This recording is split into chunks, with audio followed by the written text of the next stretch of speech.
jedino kada bi smrt mogla da progovori. Da li sjećanje pronalazi bol u svakoj stvari koja je ostala iza vas? Ovde piše, zbogom zanavek. U šumaricama neko izgovara vaša imena. Kada sam polako podigao glavu, video sam vazduh. Ništa nisam mogao da vidim do zdruzgane mozgove i ljude bez lica. Video sam srca napolju. Video sam sve iskomadano, prevrnuto, unakaženo. Video sam opale kose, razvaljene lobanje, prazne oči.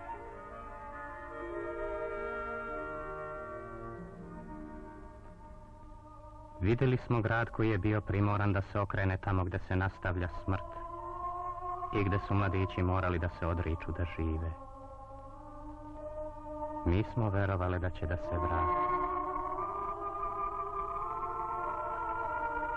Ali posebna kragujevačka smrt i samo hladne noći ispunjene komandama, rafalima i mrakom u koji su utonuli. I pala je noć,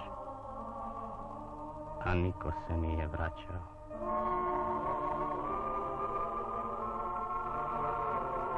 Tražile smo ih jer smo verovali da ćemo ih bar malo žive pronaći. Nema sinova koji se mogu odazvati.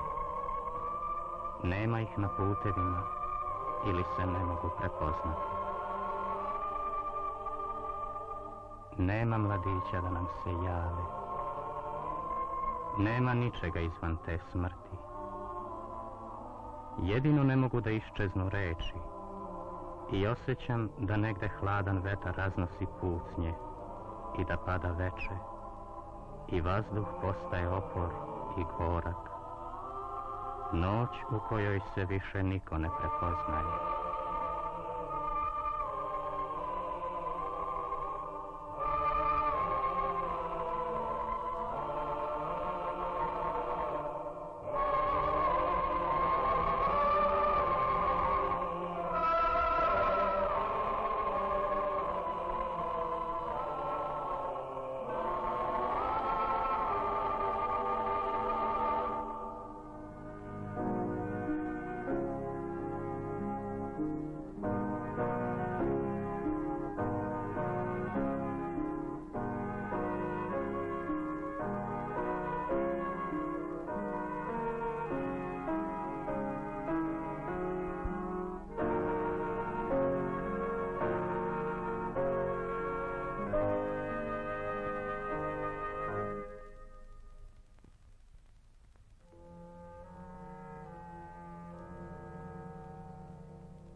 nisu mogli da unište bol, ni ruke kojima vas dodirujemo. Prošla je smrt pre nego ste je ugledali. Posljednje poruke i reči izgovorene pre streljanja prezrele su rafale. Učenik koji je začešljao kosu, jer hteo je da umre lep. Onaj koji je pevao Oj Moravo. Radnici zavoda koji su odbili da priznaju smrt. Đaci koji su pevali Hej Sloveni. Oni koji su kroz smrt prepoznali slobodu. Ništa više nije trebalo reći. I nema smrti dok sjećanje pamti podignutu ruku. Kao što nema ćutanja koje može dočarati smrt. Niti su reči potrebne. Niti se može naslikati predeo te noći. Vi ste između naših ruku. Vi ste reči ćutanja kojima vas dodirujemo. Jer nema smrti koja nas može razdvojiti. I nema bola koji se neće izjednačiti sa datumom vaše smrti. Niti su reči potrebne. Niti se uspomena može završiti ovde na obalama, gde se završava noć.